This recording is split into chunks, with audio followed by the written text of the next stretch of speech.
Thanks very much, Dave, and thanks very much to the Gallagher team for giving me the opportunity to come here and speak to you today. I'm going to take about 20 minutes of your time this afternoon to talk about holistic security, to talk about the integration of security, and hopefully to leave you with some food for thought about how security can become a much more integrated part of the wider business. We're an independent consultancy and we're experts in the holistic integrated approach. We genuinely believe that security is something that needs to be totally, holistically integrated within the business. It's how we do our business, and it's how we work with other businesses. Because we believe that security is not something you can do once and forget about. It's something that is a cyclical approach, and it needs to be a virtuous cycle, which means it needs to be something that we're continually revisiting so that we end up with a continuous improvement process. And we believe that's important because security is there primarily to address risk to our businesses, risk to our built estate. And risks change. The threat landscape changes. And therefore the degree of protection and the complexity of the protection needs to evolve and change also. So by driving forward a risk-based approach to security, what we're able to do is have this continual evolvement and implementation of industry best practice.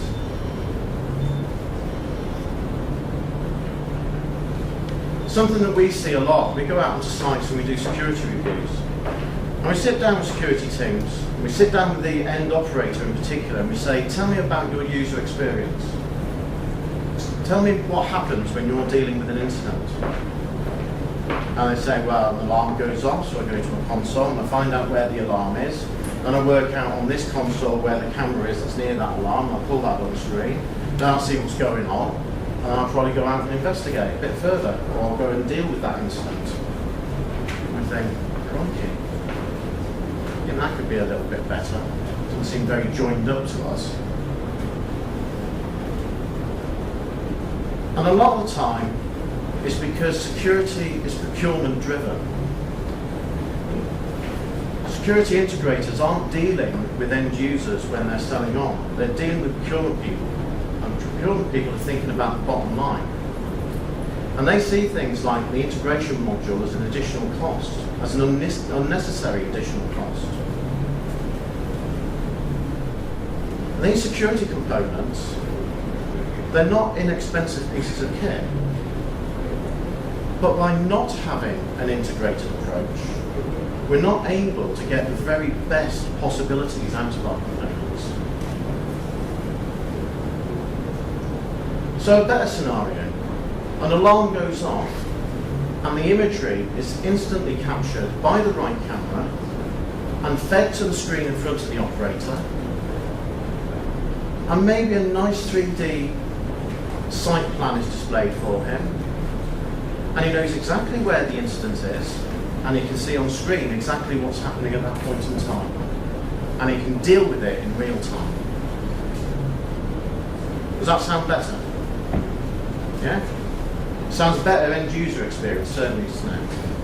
And it sounds as though that particular operator is probably going to give a much better service to his business.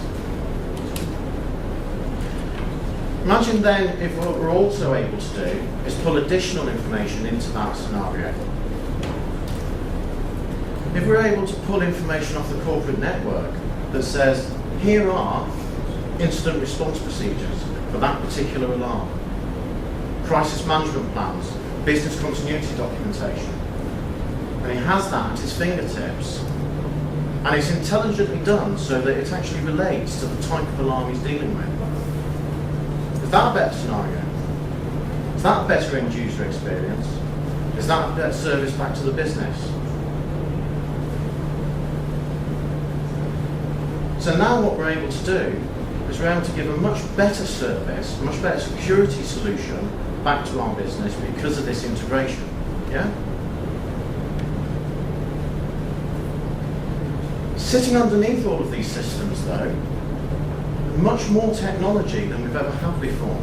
We have all these supporting IT systems. And we need to be much smarter about understanding what that means.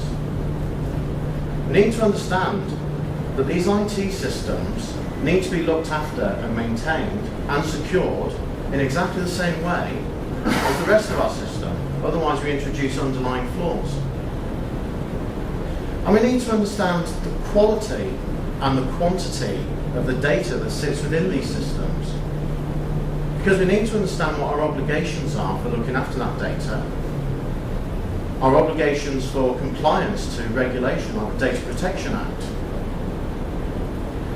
But the nice thing is that when we understand all of that, we can really start to realise the potential of these systems, these intelligent systems. And we can really start to realise the potential of the data that's within those systems.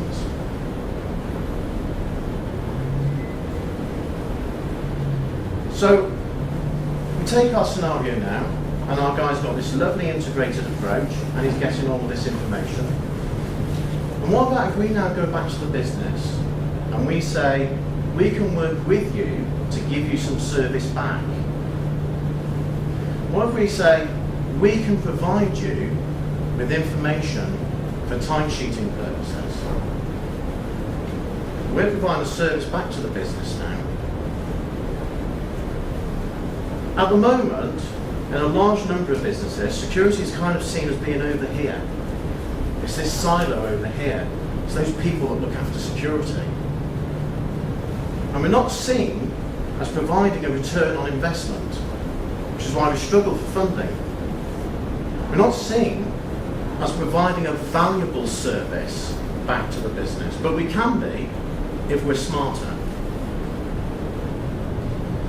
So what about if we go and we speak to building managers and we say, we can give you valuable business intelligence. We can give you information on footfall. We can give you information on peak occupancy. We can give you information on trough occupancy. We can give you information that will allow you to manage the building in a more efficient and smarter way. We can tell you when areas of our building are not occupied for periods of time. So a 1 degree reduction in heat on a thermostat gives us a 10% efficiency. So we're saying to the business, we can help you with things like your carbon footprint, your green agenda.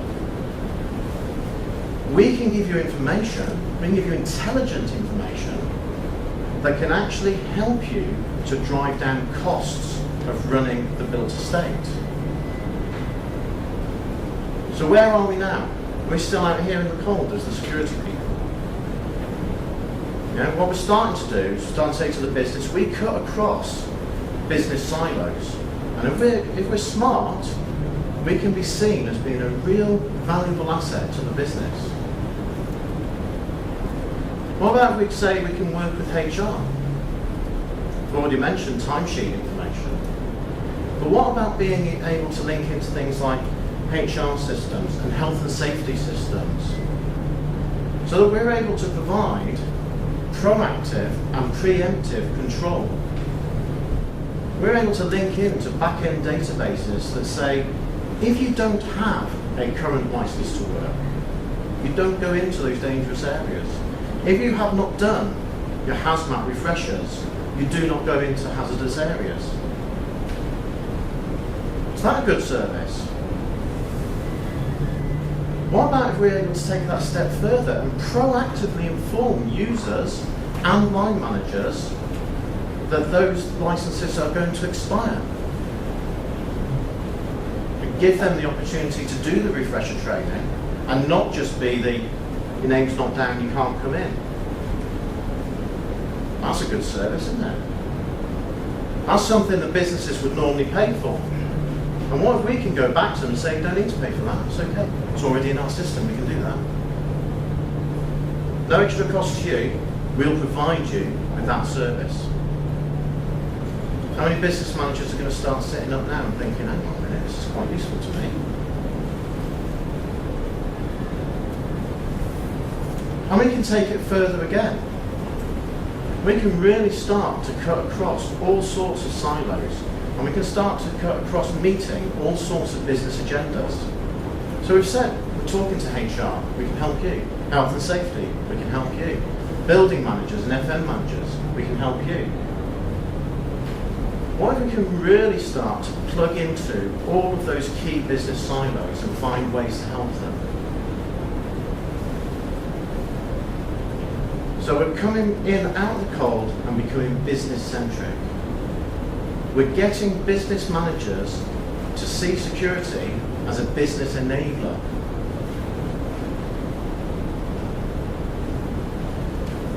What about if we're in a shift-based system, or an environment where we have regular late finishing at work, or something like a retail environment or supermarket, and we're able to say to the business, we can give you demographics here, and we know that at that particular time, 11 o'clock at night, we have a high number of female workers leaving that particular premises, and we know, because we did a risk assessment at the beginning, don't forget, we know that that's in a high-risk area, so we will provide a proactive security service at that point in time.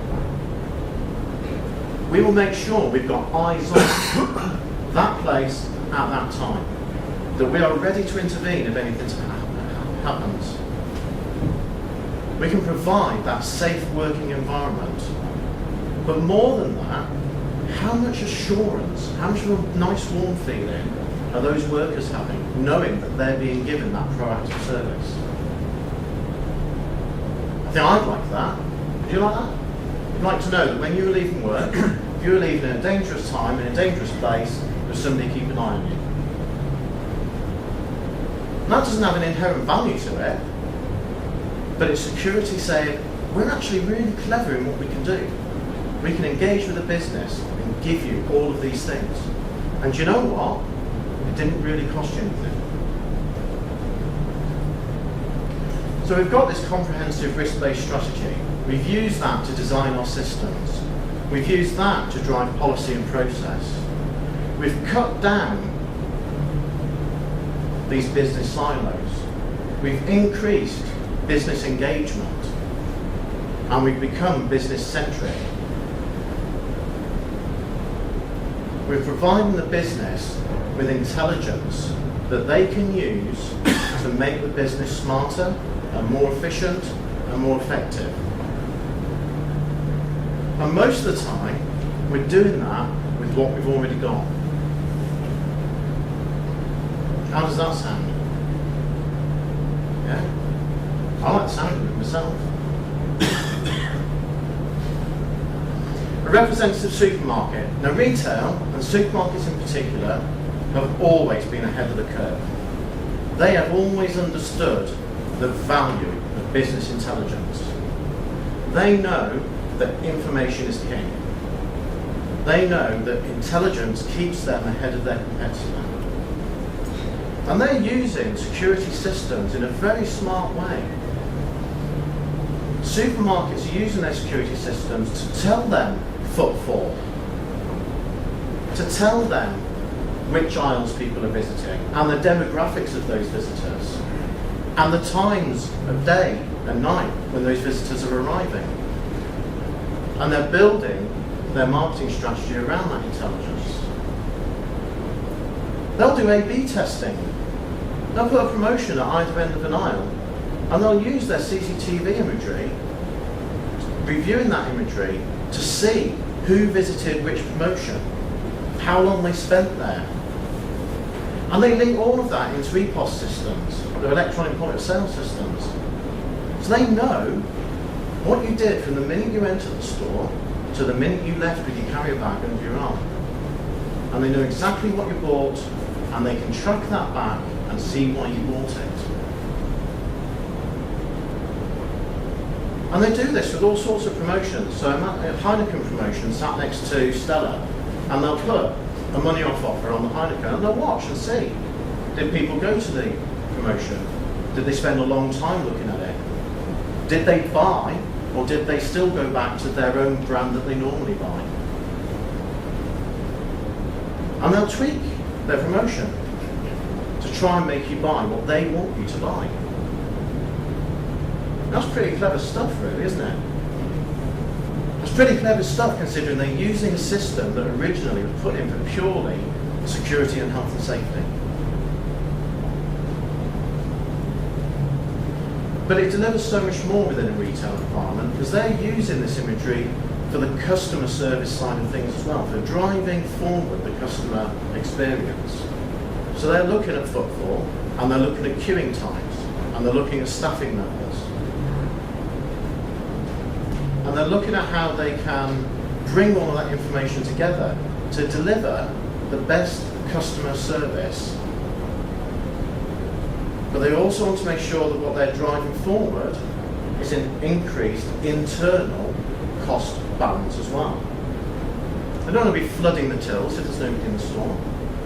And they don't want one person on the till and they've got hundreds of people in the store. They want to get a balance somewhere in between. Now you can do all of this if you think about your own individual business environments and think about the systems that you've currently got. I'm sure every one of you can think of a use for those systems that is above and beyond pure security. And we can really do that when it becomes this holistic, integrated security solution.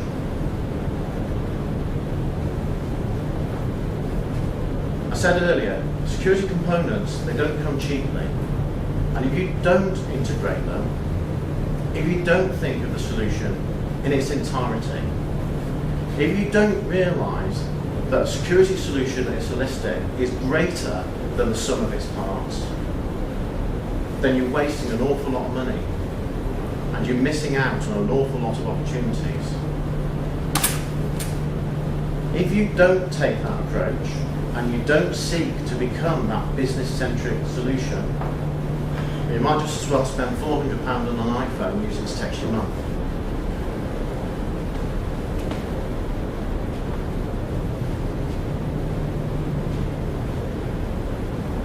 At the end of the day, it starts off by saying, why are a lot of security solutions not integrated? They're not integrated because there's a cost associated with integration.